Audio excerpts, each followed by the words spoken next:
The Unitarian beyond is an indivisible and indescribable infinity. It seeks to know itself. It is of no use to ask why it does so. To attempt to give a reason for this is to be involved in further questions and thus to start an unending chain of reasons for these reasons, and so on ad infinitum. The plain truth about this initial urge to know itself is best called a whim. A whim is not a whim if it can be explained or rationalized. And just as no one may usefully ask why it arises, so no one may ask when it arises. When implies a time series with past, present, and future.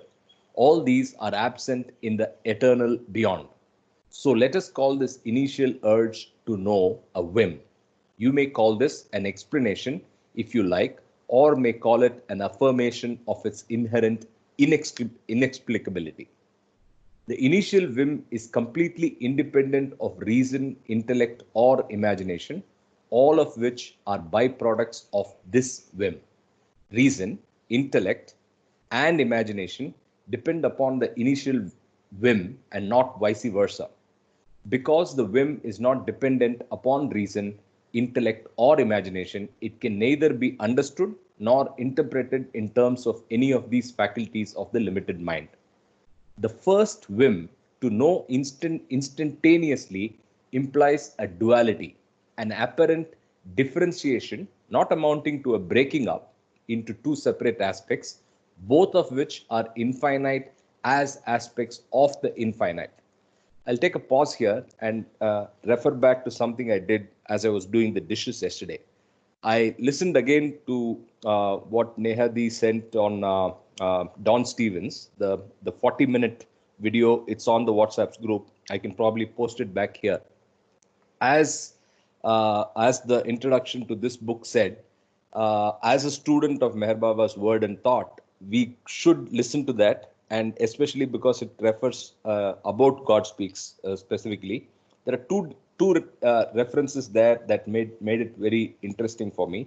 One is the concept where he brings about the charge of the words that Baba has written. So to a question, he explains how important it is to read his word, even if we don't completely comprehend it.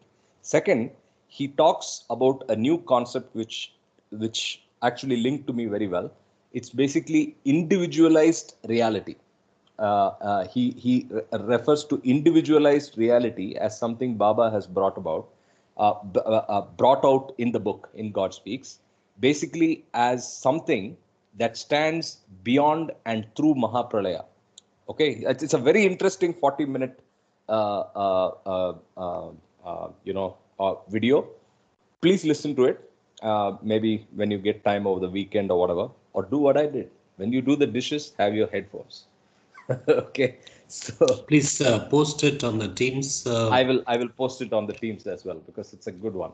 Thank you. Good that I've heard this long back, but obviously in the context of our limited learning, knowing a little more limited, it was better to go back to it.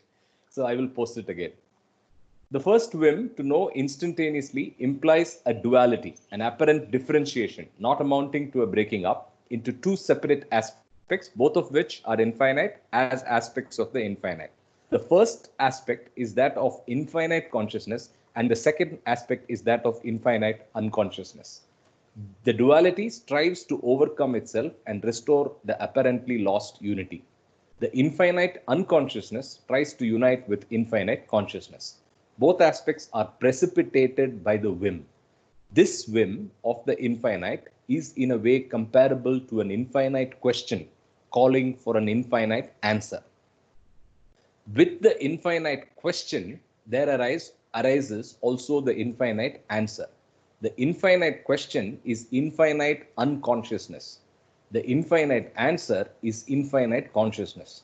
But the infinite question and the infinite answer do not simply annul each other and relapse into the original unity of the beyond. The two aspects have now descended into the primal duality, which can resolve itself only by fulfilling the entire game of duality and not by any shortcut. The infinite unconsciousness cannot overlap on infinite consciousness. Such coalescence is impossible.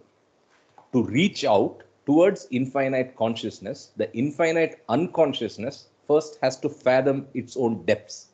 It must experience itself first as infinitely finite and gradually evolve into limited and limiting consciousness.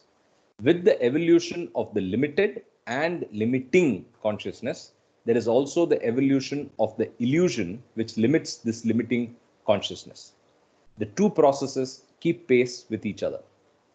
When the infinite unconsciousness tries to reach out to the infinite consciousness, the process is not instantaneous because of the infinite disparity between the two.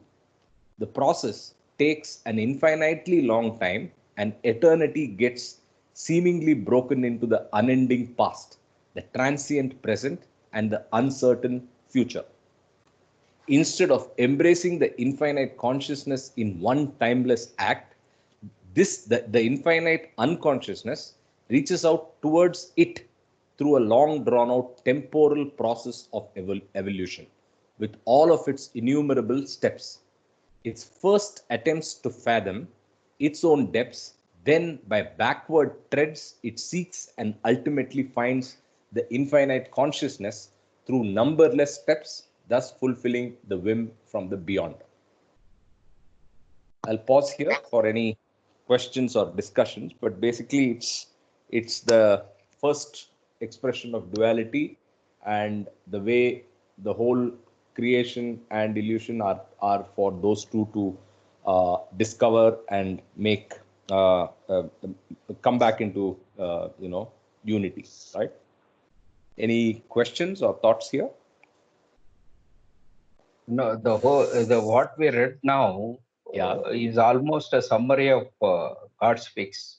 Yes. The evolution, involution, and say reincarnation, involution, and reaching consciousness, the highest level of consciousness to know God and become God. So the Exactly. whole process is explained here as the duality between unconsciousness trying to reach consciousness. Exactly. So, and we can relate to it given that we have seen the last chart, and where you have the 2A, 2B, and then you go through the process, descent, ascent, and back to the state. Yeah. So well summarized. It's a summary of the whole journey. So the infinite consciousness is state 2, substate 2B, Yeah. and infinite unconsciousness is state again state 2, but substate 2A. 2A. And this, in the form of drop souls, goes through the whole process of evolution, reincarnation, and involution. So, Karthik, before you go to Fabric of the Universe, I think I had sent a list. Yes, The next one you should read is number 20, page number 27 on the Avatar, which will float to the first chapter. Yeah. Oh, I think okay. it's in page number Where 27. did you send that? I missed that. I'm sorry. It's on it the is in the post. post. It is on the post. It's on the post only. Oh, Have I a look missed at that. it. I'm sorry. Okay.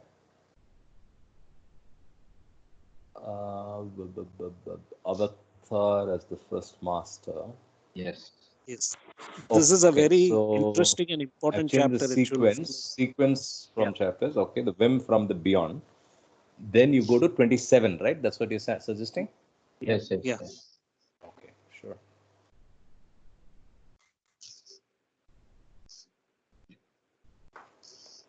I think this is the early days of conversion from Word, I mean the printed Word to PDF. So they have messed up the pagination. It's not really smooth. Or maybe this is printed differently. It is, This is a very small book, even in size. I've seen the physical copy in MPR. It's a very small book.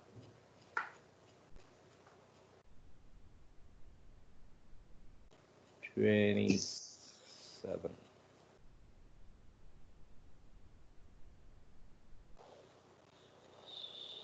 Okay, Yes. Avatar as the first master. So, in the infinite beyond state of God, which transcends the categories of consciousness as well as unconsciousness, there appeared the first initial urge for God to know himself. And with the arising of this initial urge, there was an instantaneous manifestation of infinite consciousness as well as infinite unconsciousness as simultaneous resultants. Of these two seemingly opposite but complementary aspects, the infinite consciousness plays the role of avatar or divine incarnation. The infinite unconsciousness finds its expression through an evolution which seeks to develop full consciousness through time processes. In the human form, the full consciousness strives to have self knowledge and self realization. The first man to realize God as one indivisible and eternal truth was taken up into this realization by the eternal avataric infinite consciousness. So, first man to realize God as one indivisible and eternal truth was taken up into this realization by the eternal avataric infinite consciousness. Okay, the avatar is the first master of the first God realized soul. But in God realization, the full consciousness of the first master became fused with the eternally infinite consciousness of the avatar. Therefore, with the coming down of the first God realized man, the avatar himself descended and took an incarnation in his body. Okay, so from the point of view of incarnation, the avatar is the same as the first master. This master had no master in the human form, but all subsequent masters had masters in the human form to help them in truth realization. The first master could realize God without a master in the human form, whereas the subsequent masters always and invariably need some master for God realization. The reason is simple. God realization implies inner poise as well as adequate adjustment with the universe, which is the shadow of God, along with everything it contains.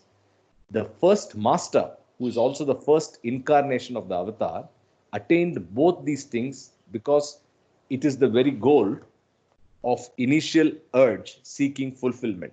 He did not have a master in human form.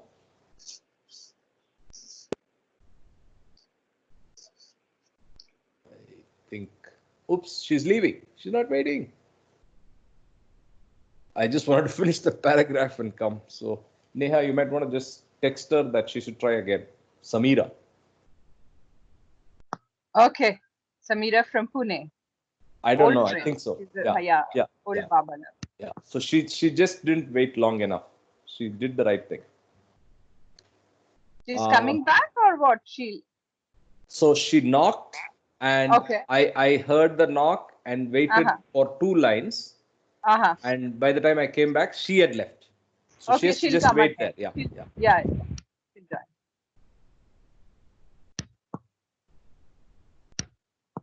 Okay, so I think this is very, very intriguing because there is also in the supplements the reference to in a very long drawn manner.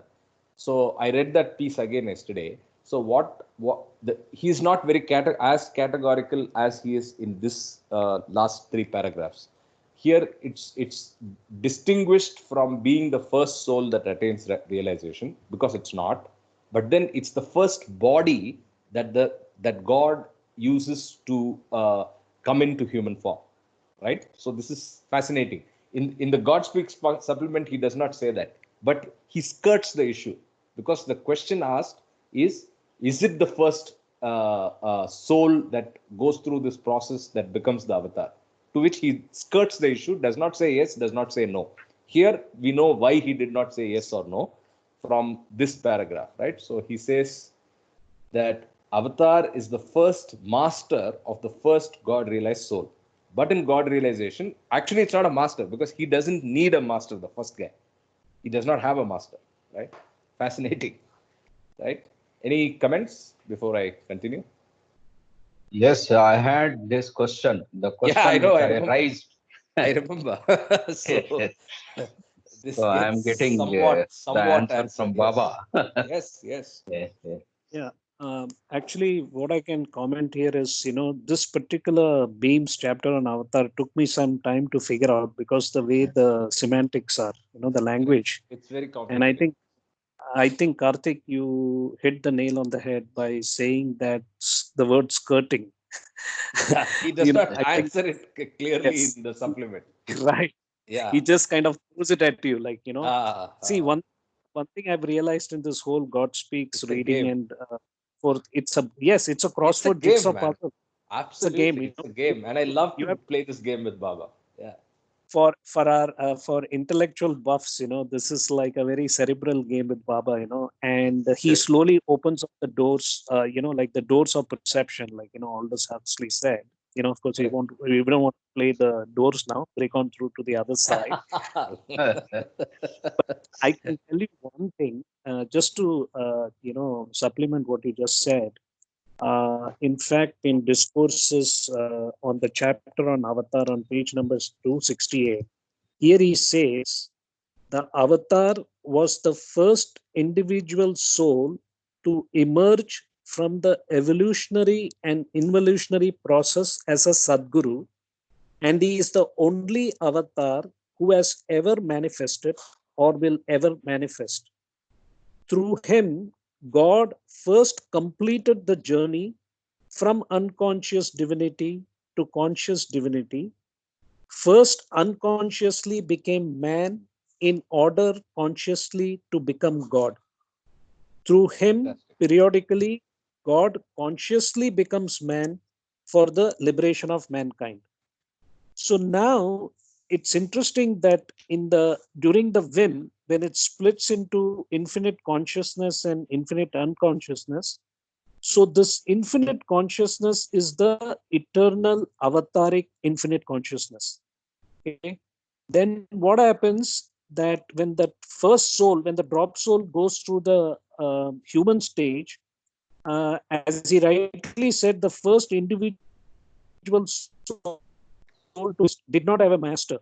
So the infinite consciousness, which is the eternal avataric infinite consciousness, had to descend into his body and make himself realized. And he became the avatar. This is actually the definition of, from my understanding. Correct. So that, this is the only which will come again and again, because all of us, when we attain, let's say, nirvana or God realization, we will never come back in human form. Only the avatar comes back in human form, and all those atmas who have not God realized, who are in different planes, Yes. and stuff like that. Those who are in search and avatar, Yeah. only those come back. Correct. Correct. So I think some of us. Sorry, Go ahead, must Tushar. come in here. Sure. See, this is very symbolic, okay? Don't attribute this word avatar as just barely avatar Meher Baba. It's very symbolic here. When the avatar descends, now I'm talking what is not the truth, which is not mentioned by Baba. So it does not become untruth. Understand this. A lot of people here are thinking that only what Baba is saying is truth. So there is a lot of truth Baba has not mentioned. It's there in my two of the posts, what Baba has mentioned and why he has not mentioned that. Because we all get identified with smaller things. Now, avatar very often need not come to the human soul at all. They can stop at higher planes and go back also. It is well documented in Buddhism, well documented. Okay, so understand this fact. Correct. Go ahead, Karthik. Sure.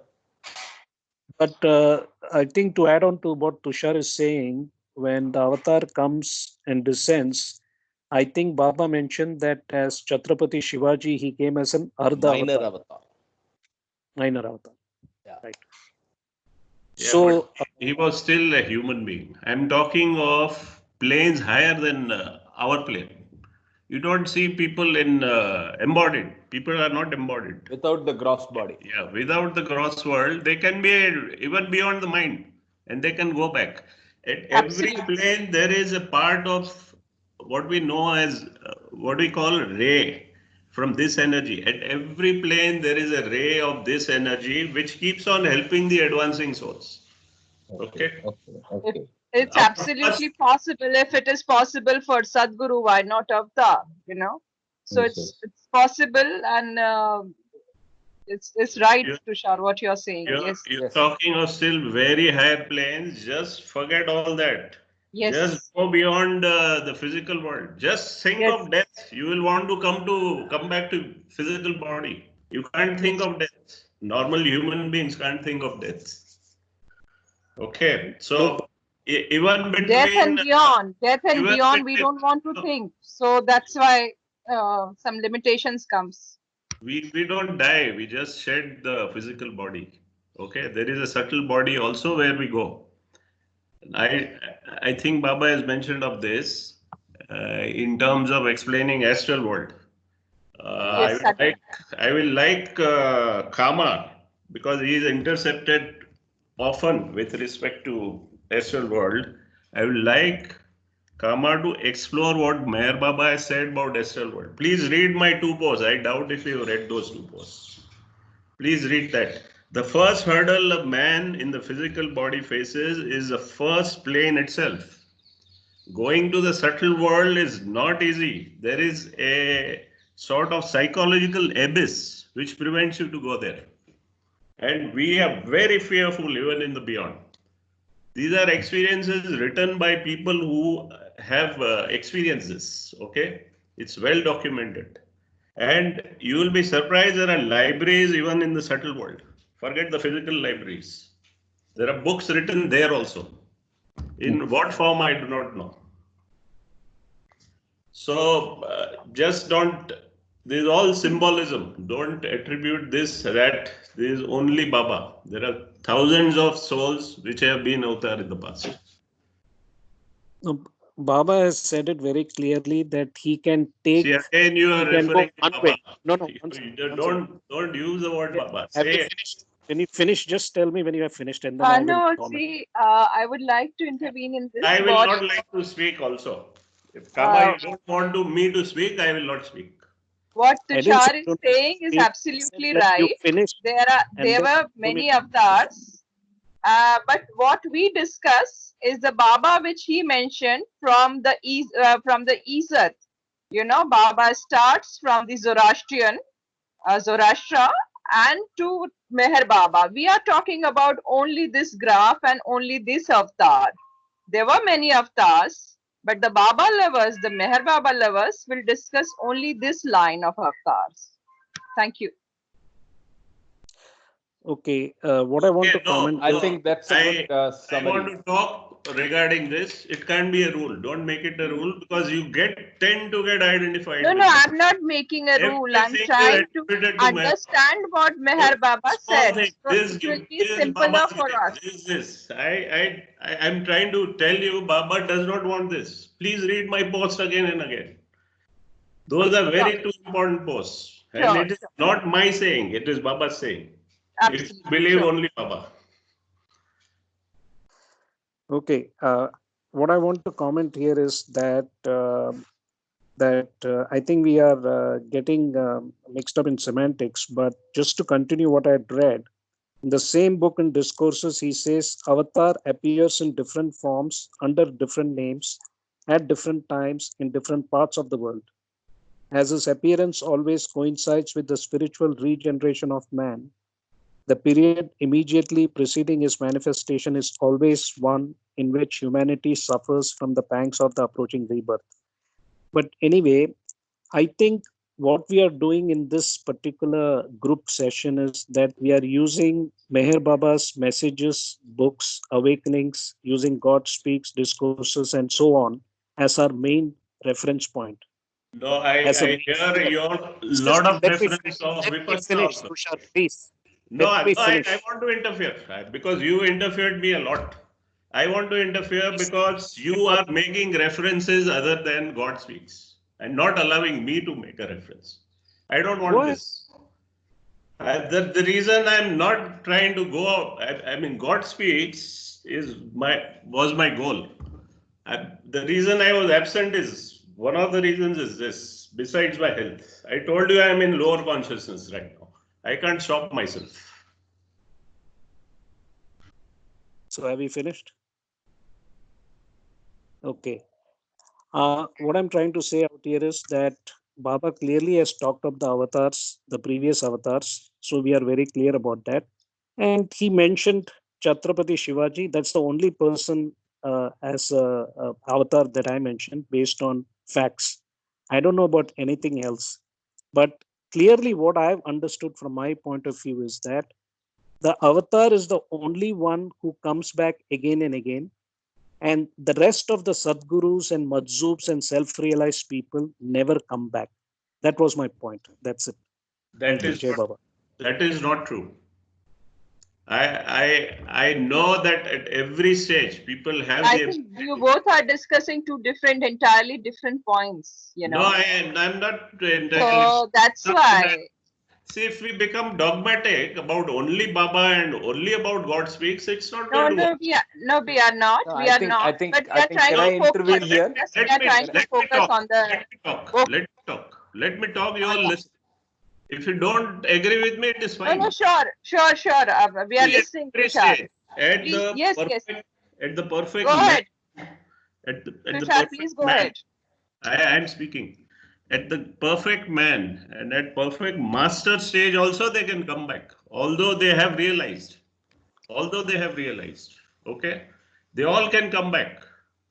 See, there is a difference. I come from a background where there is no existence of avatar. There is a whole lot of following. Okay, Shraman Sanskruti. We don't have avatars, we don't have Guru, we don't have God.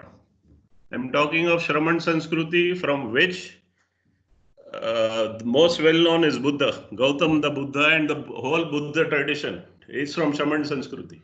Why he never took Nirvana is because he wanted to again and again come back. And a lot of Mama's questions are based on this, and they are beyond God speaks. Okay, so don't get identified. Don't limit yourself. The moment you limit, you are in duality, right? Don't limit yourself. This is what I'm saying, and I am unable to stop myself in speaking. The only way is I have to just keep out of the group. Right, absolutely right, Tushar. Fine, it's fine. So See, I think it's I- very I'll important to understand the other point of view also, and Avatar and Sadgurus are in such a position that they can take their own call, or you can say that they can manifest themselves. So it is not a question that whether they can really. It's not a position, but it is their decision, or I don't know what the right word for this. So it's not something which is, we can say, by the book. I understand the hierarchy you are talking of. I know this hierarchy. It's not that I don't know about Avatar. There are many hierarchies which Baba has not mentioned, and this is not the only hierarchy that I'm talking of. Yes, that is what I'm saying, that we are talking about Yeah, Meher so Baba and his advents. Not That's merely it. Sadhguru, I'm And we talking would like to just- focus on this. Yeah, so I- I think I'll put And it there in are another many way. avatars. There were many avatars in past, of course. There's no doubt about what you're saying is also right. Nehaji, let me take a lighter tone on this and tell you what I am thinking, right? So at least then we can go around the group. This is not, see, this is a spontaneously emerged group, right? So let's respect the fact that everybody has freedom of expression, and we need not stop anybody from contributing, right? So I totally want to play that out in that way. Having said that, let me speak for myself. I am a kindergarten student. I'd like to keep one book, one author, and stick to that scope and get immersed in that word and all the semantics, lexical, ontology that he has defined. That is Baba, and just stick to Baba and his word. I am very convinced of that myself. And in this lifetime, I do not want to get distracted by reading other books unless avoidable, or more as a pastime, right? More just as not to continue my journey. To continue my journey in this lifetime, I'm going to read only Meher Baba. I'm making a statement which is personal and my opinion. Okay. In the same way, if I am joining a study group, I want to stick to that focus very, very clearly. So my study idea of absorption of Baba's word is sticking to Baba's word. That's for me. Now, can we go around the group in a true democratic fashion to see what each one has to say? Let's start with you, Neha ji. I have to say, I have to quit this group. I'm You're with welcome. you, Karthik. You're I'm welcome. with you, You're Karthik. welcome to not dogmatic at all. I have to. I'm with you, You're welcome to. Karthik. You're welcome to quit, but I am saying my side of the story, and I want everybody to think like that. You're free to have an open mind. But for me, I am very closed. Let me say it. Yeah, so let me bid adieu and Jai Baba. No, Tushar, difference of opinions can always be there. The perception can be different. That need not disturb the group as such.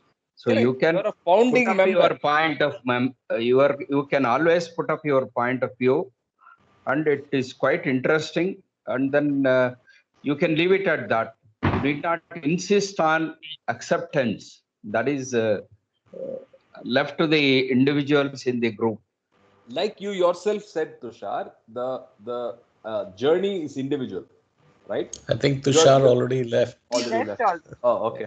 All right. So I think there's little we can do, but I'm saddened that we didn't get an opportunity for everybody to say their point of view in this group, right? In this group dynamic, what we missed was the actual setting of the context. What No, I we said have in to the be last to 2 Meher minutes. Baba. We No, have no. to be, Yeah, focused to exactly. Baba What I and said in the Baba's last 2 books. minutes is my context of what I want to achieve in this group. So whoever is convinced of that is welcome to continue. And if there are newer groups that emerge out of this, I'm more than happy. That's the way this is, right? Each one has their own individual journey, right? So I think this is a good point to actually get 1 minute of time for everybody to see what they want out of this. I have told what I want out of this. Nehaji, can you say what you want out of this group?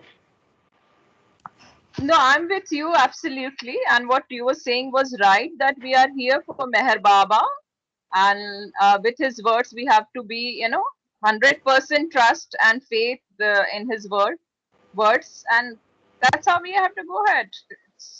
It's fine. Okay. Great. Tushar has so much of knowledge. Yes. Takes time to sink in.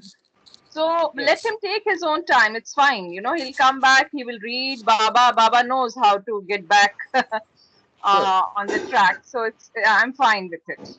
Okay. Let's go ahead. Let's go ahead with the book. Mama? For me, I have been a disciple of Sri Ram Krishna.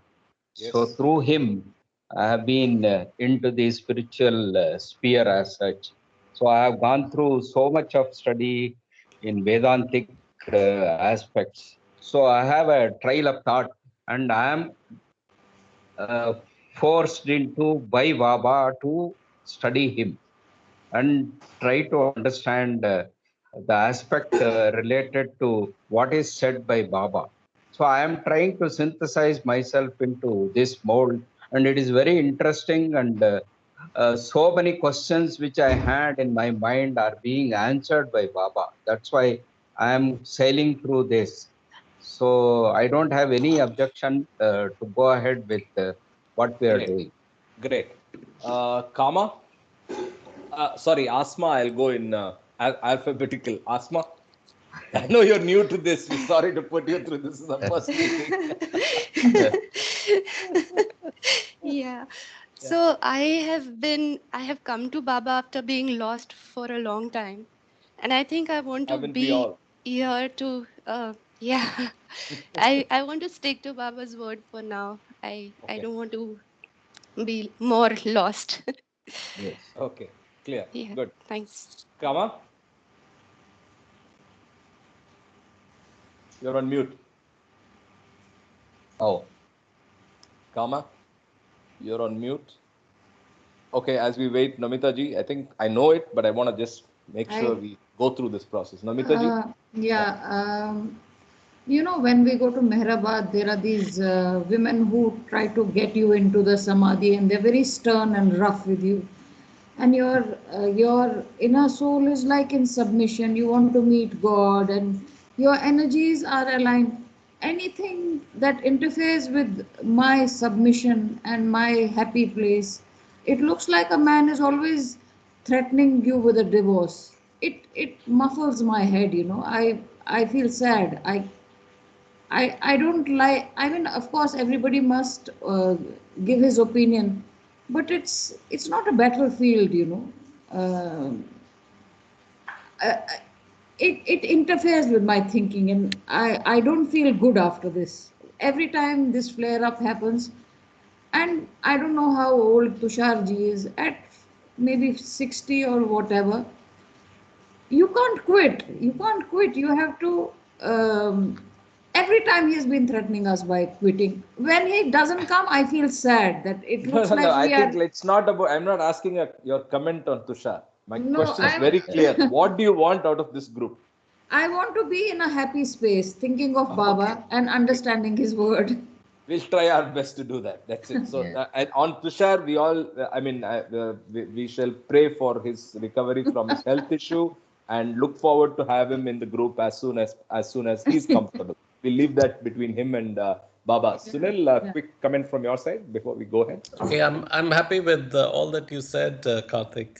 I'm basically not on an intellectual journey, but Baba put me into this group, and I'm happy with all that I'm learning. So Great. Just go forward, yeah. Great. Fine. So I didn't hear Kama. If he's ready, he can unmute and say. But I think I know it because we've been standing on the same side most of the time. So maybe he's having issues on audio. Kama, one last time. If not, I'm going ahead. Yeah. Hello. Yeah. Yeah. We can hear you. I completely, whatever Karthik has said, I think that is the mission statement for the study group. Exactly. I 100% agree to it. Number two is that I am very vociferous because I know I should say this body, I am into facts. Okay. I read a lot and I like to be close to the truth as much as possible. And I also talk about my own understanding and insights that I get by reading and talking about Baba. So I wish Tushar had understood it is not an ego hassle, because ultimately our job is to do manonash, elimination of the ego or annihilation of the ego. So I don't have any issue with Tushar, but I understand that it takes it personally. But second thing, I want to say one thing. Baba has clearly said, when you come to the discourses, you will come to a part where he clearly says that initially you do your spiritual shopping, be doubtful, do whatever you want. But once you decide and you have 100% conviction on a particular perfect master, Sadguru or avatar, stick to it. Don't get distracted. And what I am doing is I'm sharing with you because I went through a lot of struggle myself. And the reason I'm in this group is because I actually wanted to go silent, But the reason I'm doing this is that there are 2 chapters in discourses, which Baba has said beautifully, which is my mission statement now. The task for spiritual workers, okay, that is 1 chapter. And the other one is work for the spiritual freedom of humanity. I was thinking to myself, Baba has given me material security, which is financial security, and also he has given me spiritual security in the form of the grace of a perfect master. Because I was a spiritual shopper and I stopped looking and Baba came to me. So I'm very, very grateful to that. So whatever good things I say it's because of Baba. And if I do anything bad or I say bad things, it's my ego. So I'm very clear about that. And I'm also working on my own lust, greed, and anger like everybody else. I don't pretend to be like a wise guy or something. I'm just a passionate, intense person who likes to be vocal when he sees that something is misinterpreted or I can say the facts what Baba says. So I think that as I said, we are all in the Baba Club. There are two kinds of Baba clubs in my book. One I call the RBC, the Real Baba Club, and the other one is called the BBC, the Blah Blah Club. Okay, it is again the 80-20 rule. And I think we keep switching between the BBC and the RBC. Okay, and as Nomita says, this happens in Mehrabad. Okay, Mehrabad is a power center. Okay, where, as Baba said, wherever there is reality, there is going to be Maya. Okay, that is why, again, a disclaimer. This is my own observation. Since 2009, I've been visiting. Baba has given me the privilege to attend every Amar Tithi. And my observation of Mehrabad has been that Dukhi Atmai, this I will tell you a different story later. But what happens is in a powerful place like... to the book. Yes. Kama, please focus to the book. Okay, Leave I'm this just telling chapter, you. Okay, please. so that's it. What I'm trying to say is, I want to summarize is that on top we have a new member. We have a new member. Let her remain in the group. It's okay, I think she will have a migraine by the end of this. Please summarize and finish. Kama. Yeah. No, it hasn't been this bad, So what I want to say is very simply that on top of the pyramid for me is Baba, what I call the A list. In the B list, I use Ramakrishna Paramahamsa, Ramana Maharshi, and Nisargadatta Maharaj to complement some of the concepts that Baba talks about. In the C list, I use Krishnamurti, Aurobindo, and Rajneesh. So this is my approach, so people understand where I'm coming from. Jai Baba, thank you. Thank you. So I think just one last addition based on all your comments. Feel free to bring in learnings, ideas, questions from other thoughts, other books, because as I said, it's not to do that. But please understand that for the focus of this group, let's keep Baba on the top of the pyramid. That's it. That's all I'm saying. So that way it becomes easier for us in absorbing. And it's also easy definition for the group. Otherwise, Karthik, if we are here in this group, Baba has invited all of us, or he has created. It is very important to focus on avatar. Just hold fast to his daman, which is very important. Particularly right now, there is no way out. It is just avatar, and that's it. Sure. So let's focus on Baba and his writing. Perfect. So I continue from where I left, which is the second paragraph on page 29. With regard to those souls who attain God realization subsequently, the two requirements stand, namely inner poise and adequate adjustment with everything in the universe. But there is one great difference. For example, for the soul who is second in attaining God realization, one of the important factors in his spiritual environment is the existence of a human God realized soul. Hence, while adjusting himself with everything in the universe, the second candidate for God realization is confronted with the problem of adjusting himself to the first master or God realized soul, who, as we have seen, is indistinguishable from the eternal avatar. Carefully note these use of words. This second candidate for the God realization is confronted with the problem of adjusting himself to the first master or God realized soul, who, as we have seen, is indistinguishable from the eternal avatar. In this case, the only adequate adjustment possible is unreserved acceptance of the bountiful help which comes from the first master. Again, relevant to us, the first master in his current avatar, right? Refusal to accept this help is maladjustment to a tremendous factor in the universe, and this prevents God realization. This is why the first God realized person did not need an incarnate master, while all subsequent masters inescapably need some master or masters in order to realize God. They cannot do so by their own independent efforts. The first master who got fused with the eternal avataric infinite consciousness is the master of all masters. Yet, if and when the avatar takes an incarnation in the human form, he brings upon himself a wheel, and this wheel has to be removed by some master or masters. The wheel with which the avatar descends in the human form is placed upon him by the 5 perfect masters who bring him down from his formless being.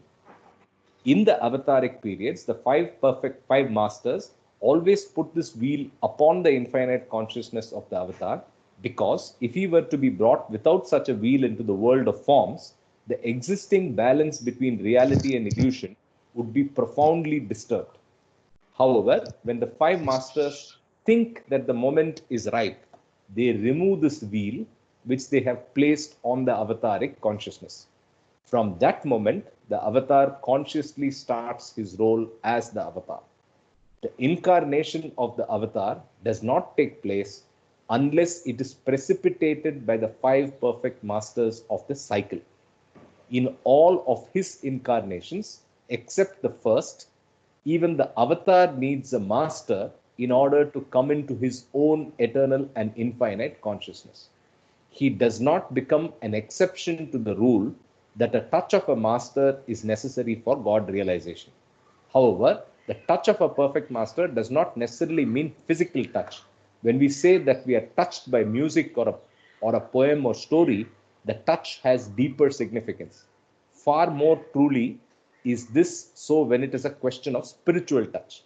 In case of the master, this deeper spiritual touch is often transmitted through the physical touch. Every time the avatar descends, he is not necessarily recognized as the avatar by the masses. He can be recognized as such only by those who are very advanced spiritually. The avatar himself is the least concerned about whether or not he comes to be recognized as avatar by large numbers. He plays thoroughly his role as the avatar, and his chief work lies in the higher invisible spheres of existence. If, however, he appears at a critical or transitional cyclic period, as is often the case, he is hailed by the masses as the avatar of the age. The avatar is not necessarily recognized and hailed as the avatar by each and all, because he covers himself under a veil for his own spiritual work. This veil, under which he prefers to remain hidden, is different from the veil which the 5 perfect masters draw on him while bringing him down in the human form. The veil which the avatar puts on himself can be removed by him at any time and for any person or persons as he may desire, for the purposes of self-revelation or self-communication. The avatar does not take upon himself the karma of the world, nor does he become bound by it, but he takes upon himself the suffering of the world, which is the result of its karma. His suffering for the world is vicarious. It does not entail entanglement with the karma of the world, but humanity finds its redemption from its karma through his vicarious sufferings, that is, illness, humiliation, accidents, and the like.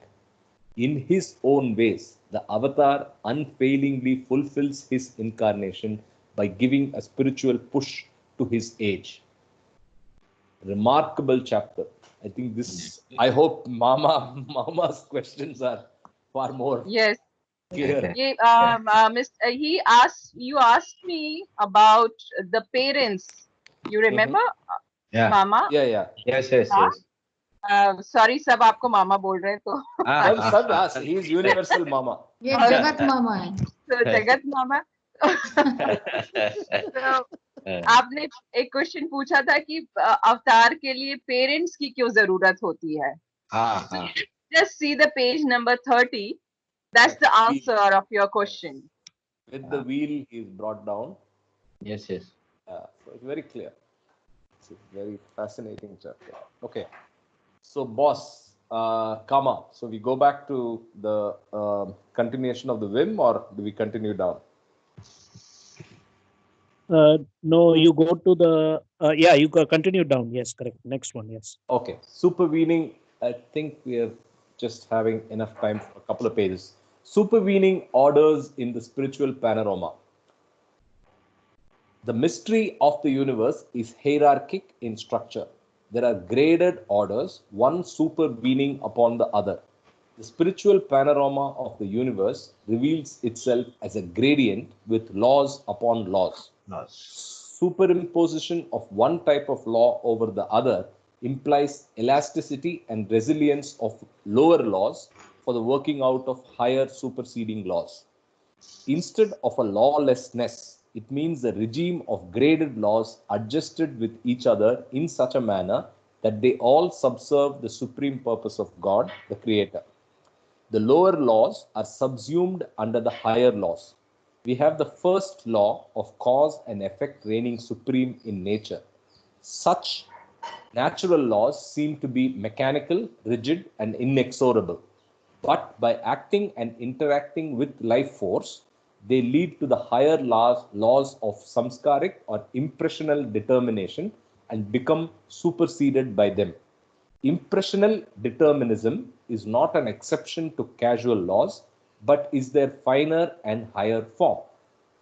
It supervenes upon mechanical causal laws.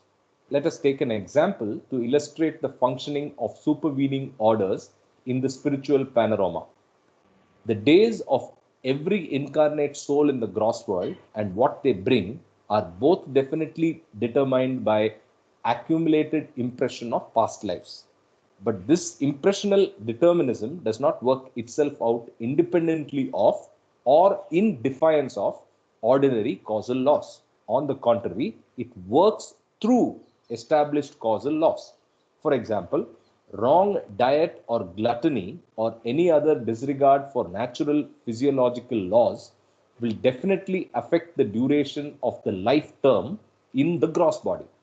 In the same way, intelligent use of known laws will affect happenings during this term of life. But whether or not there is going to be a disregard of such laws on the part of some particular soul is itself impressionally determined, because they are superseded or supervened. That is, it is dependent upon his gathered dispositions. Thus, physiological and other causal laws are subsumed by higher karmic laws and lend themselves as pliant fabric work for them.